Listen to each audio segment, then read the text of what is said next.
Hello दोस्तों, स्वागत है एक बार फिर से आपका मेरे चैनल पे लीगल इज 127 पे। जय माता दी दोस्तों। आप सभी को नवरात्रि की हार्दिक शुभकामनाएं। कमेंट में ज़रूर लिखिएगा जय माता दी। तो आज की वीडियो में बात करूंगी कि अगर पत्नी खुद आपका घर छोड़ के गई है तो क्या ऐसी सिचुएशन में वो मेंटेनेंस मांग सकती है, फिर भी वो हकदार है मेंटेनेंस की। तो अगर आपकी वाइफ खुद घर छोड़कर अलग रह रही है तो क्या आपको फिर भी मेंटेनेंस देना पड़ेगा। बहुत सारे हस्बैंड यही सोचते हैं कि वो खुद गई है, अब मैं क्यों पैसे दूँ? लेकिन सच्चाई आपको शॉक कर देगी। होता क्या है रियलिटी में? तो फिलहाल अगर चैनल पे नए जुड़े हैं तो चैनल को लाइक करिए, ज़्यादा लोगों तक शेयर करिए, सब्सक्राइब करना बिल्कुल ना भूलिए, साथ ही बेल आइकन दबाइए ताकि आपको टाइम टाइम से मेरी वीडियो की नोटिफिकेशन सबसे पहले मिलती रहे। अब दोस्तों होता क्या है कि मेन क्या है, बीवी अलग रह रही है, अपनी मर्ज़ी से छोड़ के गई है। लड़ाई-झगड़ा भी नॉर्मल था, छोड़ के चली गई, चलो ठीक है। आपने मनाने की भी कोशिश की, वापस लाने की भी, फिर भी वो नहीं आ रही है, मना कर रही है। बहुत कोशिश करी, नहीं आ रही है। अब उसका मेन कंसर्न है कि आप पे झूठे आरोप लगा देगी, लाइक 498 डीवी का केस। कुछ लोग ऐसे हस्बैंड होंगे जिन पे ये केसेस चल भी रहे होंगे और मेंटेनेंस का भी। तो उनका मेन मकसद होता है भले आपने उनके साथ कुछ ना किया हो, तो आपको झूठे केस में फँसाएगी, सबक सिखा देगी। आपको ऐसे ही बोलती है, देख मैं तुझे तेरे घरवालों को झूठे केस में कैसे फँसा दूँगी। कहीं अगर आपके कोई भाई-बहन होंगे तो उनकी नौकरी नहीं लगने दूँगी या तेरी नौकरी खा जाऊँगी। ऐसे बहुत सारी चीज़ें होती हैं, जो आप समझ सकते हैं आप लोगों के साथ हो रही होगी सिचुएशन। तो सबसे पहले एक चीज़ क्लियर कर लीजिए कि सिर्फ़ अलग रहना ही मेंटेनेंस रोकने का एक कारण नहीं होता है, कोई ये रीज़न नहीं है। मेंटेनेंस रोकने के लिए बहुत सारे रीज़न होते हैं, बहुत सारे कारण होते हैं, बट वो कानूनी होने चाहिए, लीगल तरीके होने चाहिए, जो मैं आपको अपनी वीडियो के थ्रू आपको डेली बताती रहती हूँ टिप्स। तो वो अगर आप यूज़ करेंगे तो आपको डेफ़िनेटली राहत मिलेगी। मेरे पास ऐसे मेरे सब्सक्राइबर के कमेंट्स भी आते हैं, अभी मैंने 1-2 दिन में भी पढ़ी थी कि मैम आपने जो बताए थे टिप्स वो हमने यूज़ करी केस में और हमें राहत भी मिली, सच में मिली। तो सीरियसली मेरी वीडियो बनाने का मकसद पूरा हो जाता है जब आप लोग कहते हो ना कि मैडम हमने आपके कहे हुए अनुसार अपने केस में वो चीज़ें अप्लाई करी, तो मुझे बहुत खुशी मिलती है। तो मैं वही बोलती हूँ आप अप्लाई करो, इम्प्लीमेंट करो। अगर आपको नहीं होता है कि ऐसी चीज़ें भी होती है ये कानून में, तो आप अपने वकील के साथ बैठो, मशवरा करो कि हाँ, ये चीज़ें वाक़ई हैं, ये धारा है, ये सेक्शन है, क्या हम अप्लाई कर सकते हैं? ऐसे झूठे केसों से बाहर निकल सकते हैं या मेंटेनेंस को कम कर सकते हैं, जो भी होता है एक्स-वाई-ज़ेड जो मैं अपनी वीडियो में बताती हूँ। तो इंडियन लॉ में खासकर क्या होता है सीआरपीसी 125 और हिंदू मैरिज एक्ट के तहत पत्नी को मेंटेनेंस तभी मिलता है जब वो हस्बैंड से अलग रह रही है।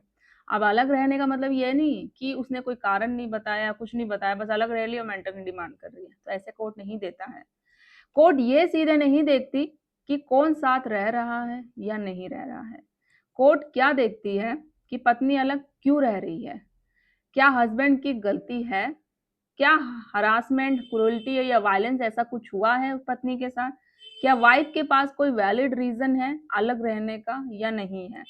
अगर वाइफ ये प्रूव कर देती है कि उसे प्रताड़ित किया गया, उसके साथ गलत व्यवहार हुआ या उसके साथ रहना वहाँ पे पति के साथ रहना ससुराल में अनसेफ है उसके लिए, तो वह अलग भी रहकर भी मेंटेनेंस दे सकती है। बट ये चीज़ें अगर वो कोर्ट में साबित नहीं कर पाती, प्रूव नहीं कर पाती, तो उसको मेंटेनेंस नहीं मिलेगा।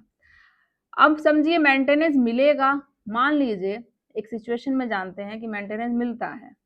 पति वाइफ को मारता है, परेशान करता है या घर से उसको निकाल देता है। अब वाइफ मजबूरी में अलग रह रही है ऐसी सिचुएशन में कि वो सच में प्रताड़ित हो रही थी। जैसे कि आमतौर पे अगर आप में से कुछ महिलाएँ होंगी जिनके साथ सच में लाइक घरेलू हिंसा हो रही हो। पति परेशान कर रहा है, मार रहा है उसको, उसके बाद घर से ससुराल वालों ने बाहर निकाल दिया। तो ऐसी सिचुएशन में अगर वो केस करती है सॉरी वो अलग रह रही है तो उसकी मजबूरी है कि उसके साथ इस तरीके से प्रताड़ना हुई है।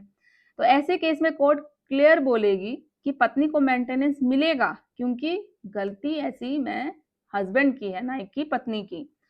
अब दूसरे केस में समझते हैं कि लाइक मेंटेनेंस नहीं मिलेगा। अब दूसरी सिचुएशन क्या होती है, अगर पत्नी बिना रीज़न के खुद घर छोड़ के चली गई हो, ठीक है? या हस्बैंड के साथ रहने से वो मना कर देती है।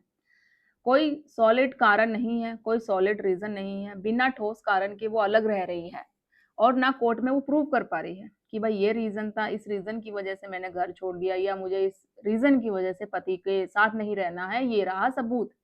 बट वो ऐसा कुछ नहीं कर पा रही है। तो कोर्ट यहाँ मेंटेनेंस डिनाई भी कर सकती है क्योंकि यहाँ वाइफ खुद को वॉलंटरी अलग नहीं दे पा रही है, ना कोई सबूत पेश कर पा रही है कि वो अलग क्यों रह रही है या साथ में रहने से मना क्यों कर रही है। अब नंबर 3 केस समझते हैं, एक कौन सी सिचुएशन होती है। ये 2 तो मैंने सिचुएशन बता दी कि उसके साथ एक पत्नी लाइक जब उसके साथ सच में प्रताड़ना हो रहा हो, दूसरा जिसके साथ नहीं हो रहा, वो मना कर रही बट कोई वैलिड रीज़न नहीं है।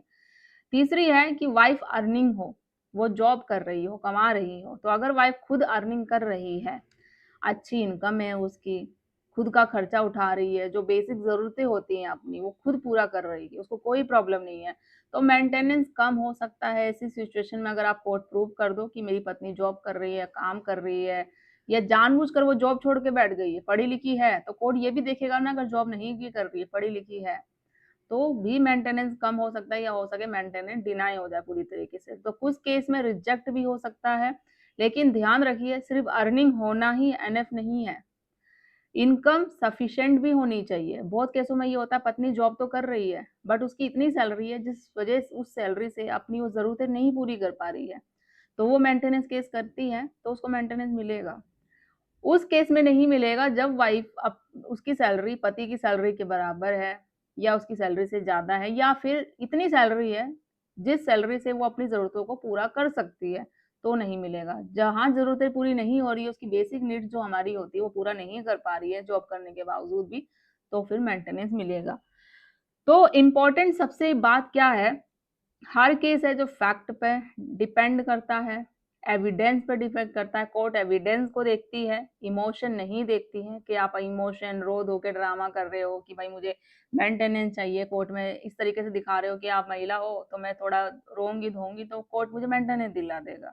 या पुरुष भी कभी ऐसे होते रो धो के करते हैं कि मुझे मैं मेंटेनेंस देने से बच जाऊंगा, तो ऐसा नहीं होता। कोर्ट इमोशन नहीं देखेगी, फैक्ट देखेगी, एविडेंस दिखेगी और साथ ही साथ उसकी इंटेंशन।